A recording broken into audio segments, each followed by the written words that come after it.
পাচ্ছেন এখানে টাচ কিন্তু কাজ করছে না। তো এই সমস্যাটা বেশিরভাগই আপডেট দেওয়ার পরে হয়। হ্যালো ফ্রেন্ডস, আসসালামু আলাইকুম। আশা করি সকলে ভালো আছেন। আলহামদুলিল্লাহ, আমিও ভালো আছি। বন্ধুরা, আমার হাতে যে কুরিয়ারের বক্সটি দেখতে পাচ্ছেন, এই কুরিয়ারের বক্সটা এসেছে ঢাকা বনশ্রী থেকে। এরকম কুরিয়ারের বক্স প্রত্যেক দিনই আসছে। দেখতেই পাচ্ছেন এখানে অনেকগুলো কুরিয়ারের বক্স জমা আছে। প্রত্যেকেই দূর দূরান্ত থেকে বিভিন্ন সমস্যার মোবাইল আমাদের কাছে পাঠিয়ে থাকে এগুলো কাজ করার জন্য। আপনারাও চাইলে আপনাদের শখের মোবাইলটা আমাদের কাছে রিপেয়ারের জন্য পাঠাতে পারেন যদি আপনার মোবাইলে নানা রকম সমস্যা হয়ে থাকে। অবশ্যই আপনার মোবাইলটা পাঠানোর আগে আমাদের সাথে ফোনে কথা বলে নেবেন। আমি এই বক্সটাকে আনবক্সিং করব। এখানে যে মোবাইলটা আছে এই মোবাইলটা আমাকে কাস্টমার মেসেজ করে যেটা বলেছে সেটা হলো যে ওনার মোবাইলটা আপডেট দেওয়ার পর থেকে টাচ কাজ করে না। তো বর্তমানে এই মোবাইলগুলো পোকো X2, X3 এবং রেডমি 9 এরকম নানা রকম অনেক মডেল আছে যে মোবাইলগুলো দেখা যায় যে আপডেট দেওয়ার পর নেটওয়ার্ক কাজ করে না, টাচ কাজ করে না, বিভিন্ন রকম সমস্যা দেখা দেয়, এলসিডিতে র্যাক দেখা দেয়, বিভিন্ন রকম সমস্যা। বন্ধুরা, এখানে আরেকটি গুরুত্বপূর্ণ কথা বলে রাখি, যদি আপনার মোবাইলের এলসিডি ভালো থাকে অথবা আপনার মোবাইলটা যদি RAM থাকে, সেক্ষেত্রে আপনি চেষ্টা করবেন আপনার মোবাইলটা ভালো করে প্যাকেটিং করে দেওয়ার জন্য, যাতে ক্যারি করার সময় এলসিডিতে বা বডি ক্যাচিংয়ে যাতে কোনো প্রকার সমস্যা না হয়। আমি মোবাইলের ব্যাকসেলটা খুলব। দেখতেই পাচ্ছেন অলরেডি খোলাই আছে। তো আমি মোবাইলটা চালু করার চেষ্টা করছি। লক্ষ্য করুন মোবাইলটা কিন্তু চালু হচ্ছে না। তো কাস্টমার বলেছিল মোবাইলটাতে টাচ কাজ করে না, কিন্তু আমি দেখতে পাচ্ছি মোবাইলটাই চালু হচ্ছে না। তো আমি একটু চার্জে লাগিয়ে দেখব যে চার্জিংয়ের আইকনটা দেখায় কিনা। যেহেতু কুরিয়ারে পাঠিয়েছে, তো এরকমও হতে পারে এটার ব্যাটারিতে চার্জ ফুরিয়ে গেছে। তো আমরা মোবাইলটা চার্জে লাগিয়ে দেখব। বন্ধুরা, মোবাইলটা চার্জিং লাইন কানেকশন করলাম। এখানে লক্ষ্য করে দেখুন এখানে চার্জিংয়ের কোনো আইকন দেখাচ্ছে না। তো আমরা দেরি না করে মোবাইলের স্ক্রুগুলো খুলে ফেলব।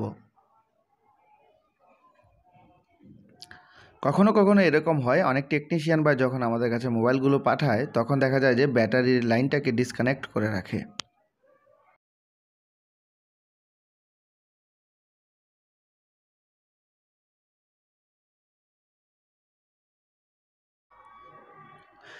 লক্ষ্য করে দেখুন যেটা ভেবেছিলাম, এখানে এই মোবাইলের ব্যাটারিটা ডিসকানেক্ট করে রাখা হয়েছে। আমরা পুনরায় ব্যাটারিটাকে কানেকশন করে নিলাম। এখন লক্ষ্য করে দেখুন এখানে কিন্তু মোবাইলটার চার্জিংয়ের আইকনটা কিন্তু শো করেছে। তো আমরা মোবাইলটাকে চালু করার চেষ্টা করব। লক্ষ্য করেন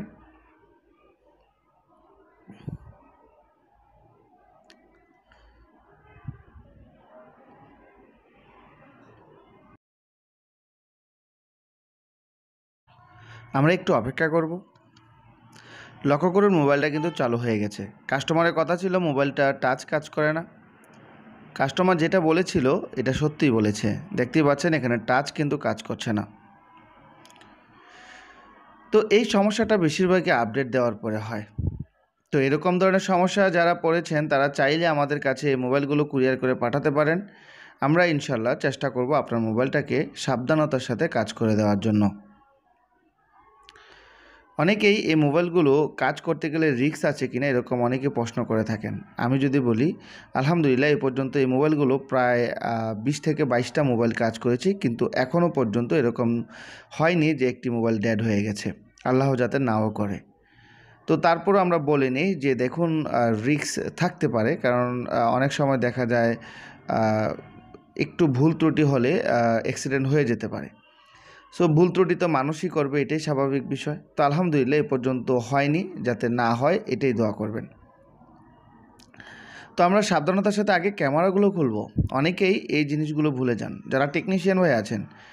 আমি সবাইকে বলবো, যখন আমরা কোনো মোবাইলের তাতাল বা হটগানের মাধ্যমে কাজ করার প্রয়োজন হবে, সবার আগে যেটা আমাদের করা প্রয়োজন সেটা হচ্ছে আমরা মোবাইলের ক্যামেরাগুলোকে সাবধানতার সাথে ডিসকানেক্ট করে নেব।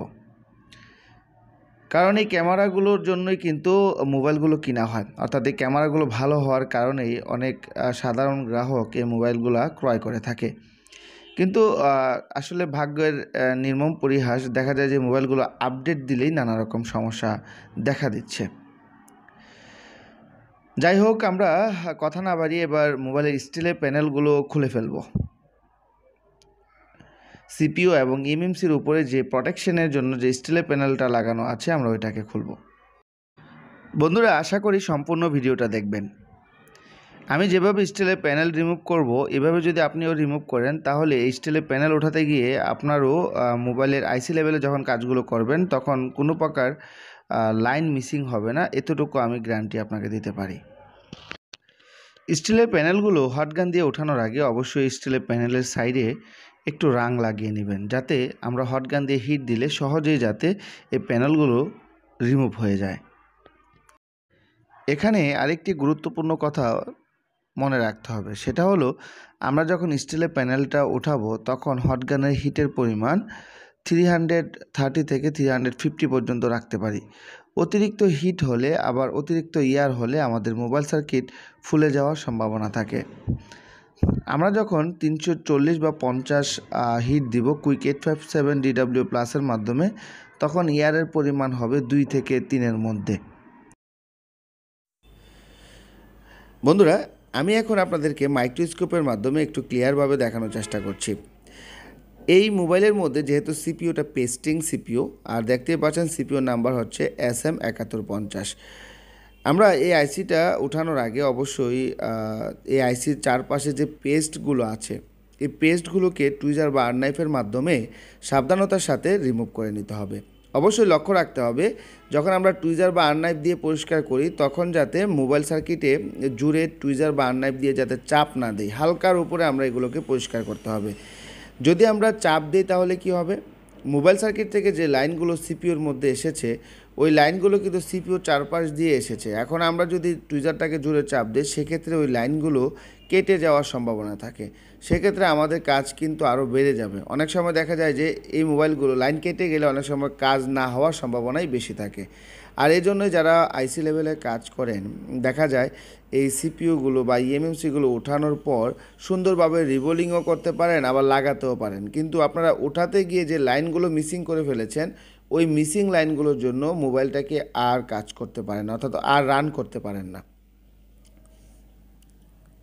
তো আমাদের আইসিটা মোটামুটি ক্লিন হয়ে গেছে। এখন আমরা হিট টেপ দিয়ে, যেহেতু আমরা সিপিইউটাকে ওঠাবো, আমরা এই সিপিইউর পাশে যেহেতু এমএমসি আছে আমরা ওই এমএমসিটাকে হিট টেপ দিয়ে ভালো করে ঘুরে নিলাম এবং আশেপাশে যে ছোটোখাটো কম্পোনেন্টগুলো আছে ক্যাপাসিটর, রেজিস্টর, ওইগুলোকেও আমরা হিটসিং পেপার দিয়ে ঢেকে নিব।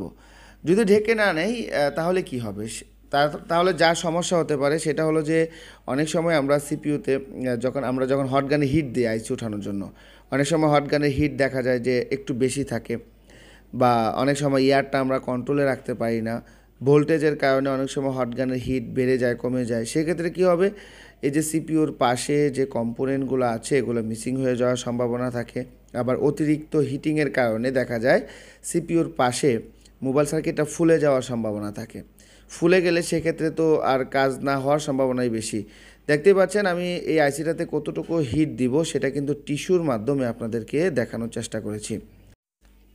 টিস্যুর মাধ্যমে দেখানোর উদ্দেশ্য হলো বিভিন্ন হটগানে হিটের পরিমাণ বিভিন্ন রকম হয়, আর এই জন্যই আপনারা যারা কাজ করেন তারা জানেন টিস্যুতে আগুন লাগার সম্ভাবনা থাকে যখন হটগানের হিট বেশি হয়।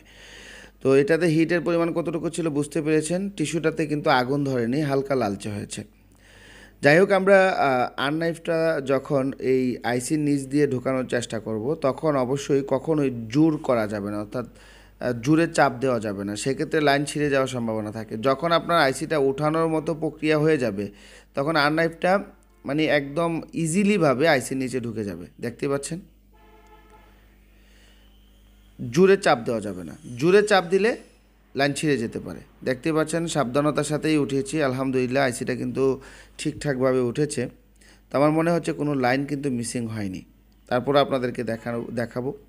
তো আইসি ওঠানোর পরে যে পেস্টগুলো থাকে, রিবোলিং পেস্টগুলো থাকে, এই পেস্টগুলোকে আমরা তাতালের মাধ্যমে প্রথমে পরিষ্কার করে নিব সাবধানতার সাথে।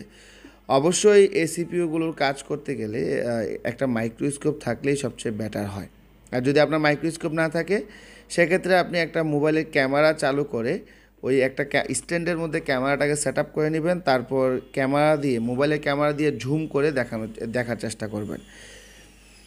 বন্ধুরা, সবসময় যে মাইক্রোস্কোপ লাগবে তা না, আপনার হাতের মোবাইল দিয়েও কিন্তু মাইক্রোস্কোপের কাজটা আপনি করতে পারেন। তাতাল দিয়ে যখন আমরা পেস্টগুলোকে মোবাইল সার্কিট থেকে পরিষ্কার করব বা আইসি থেকে পরিষ্কার করব, তখন অবশ্যই একটা ভালো মানের তাতাল হলে ভালো হয়।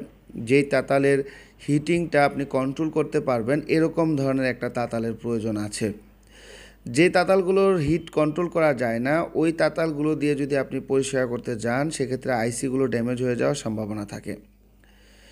আর আপনি যখন মোবাইল সার্কিট থেকে পেস্টগুলোকে পরিষ্কার করবেন, চেষ্টা করবেন সর্বোচ্চ হিটিংটা রাখার জন্য তাতালের মধ্যে। যদি আপনার তাতালগুলো যদি মেকানিক ব্র্যান্ডের বা সুগন বা জিএসএম ব্র্যান্ডের হয়ে থাকে, সেক্ষেত্রে চেষ্টা করবেন 400 পর্যন্ত আপনার তাতালের হিটটা রাখার জন্য। বন্ধুরা, দেখতে পাচ্ছেন এখানে একটা উইক ব্যবহার করছি। এই উইকটা কিন্তু একটা ভালো মানের উইক, এটা প্রায় 150 টাকার মতো প্রাইস। দেখা যায় যে নর্মাল উইকগুলো আপনি পেয়ে যাবেন 50 টাকা 60 টাকা দামের, যেগুলো দিয়ে আপনি এই আইসি লেভেলের কাজগুলো করতে পারবেন না। কারণ ওই উইকগুলো দিয়ে যদি আপনি এই যে পেস্টগুলো আছে এগুলো যদি পরিষ্কার করতে যান, সেক্ষেত্রে আপনার বলগুলো ছিঁড়ে যাওয়ার সম্ভাবনা থাকে।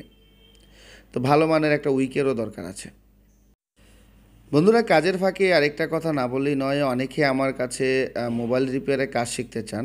আমি ওই ভাইদের বলবো, যারা মোবাইল রিপেয়ারের কাজ শিখতে চান বা যারা আইসি রিলেটেড কাজগুলো শিখতে চান, তারা চাইলে আমাকে সরাসরি ফোন করতে পারেন আমাদের স্ক্রিনে দেওয়া ফোন নাম্বারে।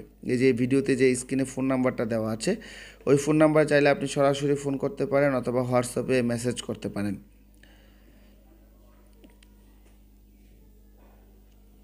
আমরা মোবাইল সার্কিটটাকে ভালোভাবে পরিষ্কার করে নিলাম, দেখতেই পাচ্ছেন। এখন আননাইফ দিয়ে এই যে আইসির চারপাশে যে পেস্টগুলো আছে, ওই পেস্টগুলো একটু পরিষ্কার করে নিতে হবে। অবশ্যই পেস্টগুলো পরিষ্কার কিন্তু এভাবে হচ্ছে না, হটগানের হিটটা কিন্তু আমি একটু দূর থেকে দিচ্ছি। এই সাইড থেকে পেস্টগুলো পরিষ্কার করার সময় আপনার হটগানের হিটটা আপনি 250 থেকে 270-এর মধ্যে রাখতে পারেন, যদি এটা কুইক ব্র্যান্ডের হয়ে থাকে। আর যদি অ্যাক্টিভ ব্র্যান্ডের হয়ে থাকে, তাহলে আপনি 300-এর মধ্যে রাখতে পারেন, 300 320 সামথিং কিছু একটা রাখতে পারেন। হটগানের হিটটা যদি বেশি হতো, তাহলে এই যে আননাইফ দিয়ে আমি পেস্টগুলোকে পরিষ্কার করছি, তখন এই পরিষ্কার করার সময় এই যে কম্পোনেন্টগুলো আছে আইসির পাশে, ওই কম্পোনেন্টগুলো রিমুভ হয়ে যাওয়ার সম্ভাবনা ছিল। বুঝতেই পারছেন হটগানের হিটটা কিন্তু নিয়ন্ত্রণে আছে, যার কারণে আমাদের এই আইসির পাশে কম্পোনেন্টগুলো কোনো প্রকার ক্ষতিগ্রস্ত হয়নি। আলহামদুলিল্লাহ, কোনো লাইনই মিসিং হয়নি, একদম সবগুলো লাইনই কিন্তু ঠিকঠাক ছিল। এখন আমরা আইসিটাকে পরিষ্কার করব।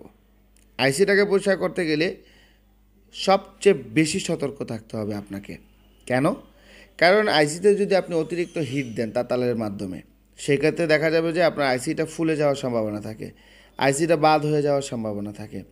সেক্ষেত্রে আপনাকে অবশ্যই আইসিটা পরিষ্কার করার সময় আপনার হটগানের হিটটাকে নিয়ন্ত্রণে রাখতে হবে। সরি, তাতালের হিটটাকে নিয়ন্ত্রণে রাখতে হবে। যদি অতিরিক্ত হিট হয়, আমি আবারও বলি, সেক্ষেত্রে আইসিটা ফুলে যাওয়ার সম্ভাবনা থাকে, বাদ হয়ে যাওয়ার সম্ভাবনা থাকে। বন্ধুরা, আইসিটা কিন্তু অনেক ইজিতে পরিষ্কার হয়ে গেছে। যে বলগুলো অস্পষ্ট আছে, এগুলোকে আমরা কলম কাটার বা টুইজারের মাধ্যমে ওই বলগুলোকে একটু স্পষ্ট করে দিলাম। এখন আমরা আইসিটাকে রিভোলিং করব, ইনশাল্লাহ রিভোলিং করে তারপর লাগিয়ে দেখব যে আমাদের মোবাইলে যে সমস্যাটা ছিল, টাচ কাজ করতো না, ওই সমস্যাটা সমাধান হয় কিনা।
এতক্ষণ মাইক্রোস্কোপের মাধ্যমে আপনাদেরকে দেখাচ্ছিলাম, এখন সরাসরি আবার চলে আসলাম ক্যামেরায়। যেহেতু আমরা আইসিটাকে লাগিয়েছি, আইসি লাগানোর পর অবশ্যই আমরা পেস্টগুলোকে ভালোভাবে ক্লিন করব। এই ভুলটাই অনেকে করেন যে আইসি ওঠান এবং লাগান, এই জন্য ফ্লাক্স পেস্টও ব্যবহার করেন, অনেকে রজন ব্যবহার করেন। তো আইসি লাগানোর পর দেখা যায় যে এই রজন বা পেস্টগুলোকে আমরা ভালো করে ক্লিন করি না, যেটা একদমই কাম্য নয়, কারণ এতে মোবাইল সার্কিটটারই সমস্যা। তো চেষ্টা করবেন আইসি লাগালে বা ওঠালে অবশ্যই যে পেস্টগুলো আমরা ব্যবহার করি ওই পেস্টগুলোকে ভালোভাবে ক্লিন করে দেওয়ার জন্য। যেহেতু আমরা আইসিটাকে লাগিয়েছি, আইসিটা লাগানোর কারণ যদি কোনো ভুল ভ্রান্তি হয়ে থাকে আইসিটা লাগাতে গিয়ে সেক্ষেত্রে মোবাইলটা শর্ট হতে পারে। এই জন্য আমরা শর্টিংটা চেক করে নিলাম। এই আইসি লাগানোর কারণে কোনো প্রকার শর্টিং সমস্যা কিন্তু মোবাইল সার্কিটে আসেনি। বন্ধুরা, এই কাজটা করার সময় আমার ছাত্ররা আমার পাশে ছিল, একদম ডিটেলস সহ আমি ছাত্রদেরকে দেখাচ্ছিলাম। তো ডিটেলস সহ যদি দেখাতে যাই এই ভিডিওটা করতে গেলে ঘন্টা 1.5 ঘন্টা লেগে যাবে। তো এতে আপনারাই ধৈর্যহারা হয়ে যাবেন। এজন্য এই ভিডিওটা আমরা স্পিড বাড়িয়ে দিতে হয়, আমাদের লাইভ ক্লাসের যে ভয়েসগুলো আছে এগুলোকে কেটে দিতে হয়। যদি সরাসরি ভিডিওগুলো দেওয়া যেত তাহলে হয়তো বা আরও অনেক কিছু আপনারা ডিটেলস পেয়ে যেতেন। এখানে ভিডিওটা আমাদের শর্ট করে আনতে হয়, যার কারণে অনেক ডিটেলস আমাদের বাদ দিতে হয় সময় স্বল্পতার কারণে।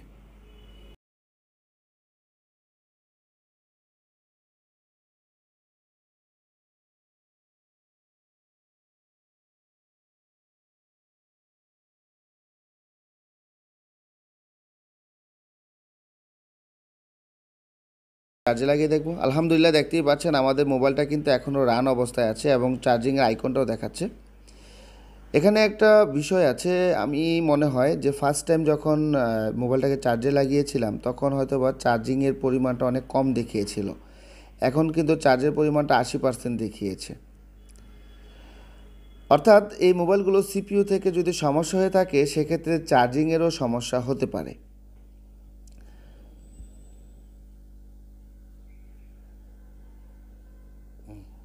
আলহামদুলিল্লাহ, দেখতে পাচ্ছেন আমাদের মোবাইলের টাচ কিন্তু এখন কাজ করছে। মোবাইলটার টাচ কাজ করতো না, এই বিধায় কিন্তু আমরা সিপিইউটাকে রিবোলিং করেছিলাম। দেখতে পাচ্ছেন এরকমভাবেই আমরা মোবাইলগুলোর সমস্যার সমাধান করে থাকি। তো আপনারা যারা সাধারণ গ্রাহক আমাদের ভিডিও দেখছেন, চাইলে আপনারাও আপনাদের শখের মোবাইলটা আমাদের কাছে কুরিয়ার করে কাজ করে নিতে পারেন। আমাদের এখানে কুরিয়ার করার জন্য কুরিয়ার ঠিকানা ভিডিওর নিচে দেওয়া থাকে এবং আমাদের ফেসবুক পেজেও কুরিয়ার ঠিকানা দেওয়া আছে এবং ইউটিউব চ্যানেলেও আমাদের কুরিয়ার ঠিকানা দেওয়া আছে। অথবা চাইলে আপনি আমাকে সরাসরি ফোন করেও কীভাবে কুরিয়ার করবেন আপনি জেনে নিতে পারেন। আর যারা মোবাইল রিপেয়ারের কাজ শিখতে ইচ্ছুক তারা চাইলে আমাকে সরাসরি ফোন করতে পারেন অথবা হোয়াটসঅ্যাপে আমাকে নক করতে পারেন। বন্ধুরা, আজ আর নয়, কথা হবে আপনাদের সামনে নেক্সট কোনো ভিডিওতে। সে পর্যন্ত সুস্থ থাকবেন, ভালো থাকবেন। আসসালামু আলাইকুম ওয়া রাহমাতুল্লাহি ওয়া বারাকাতুহু।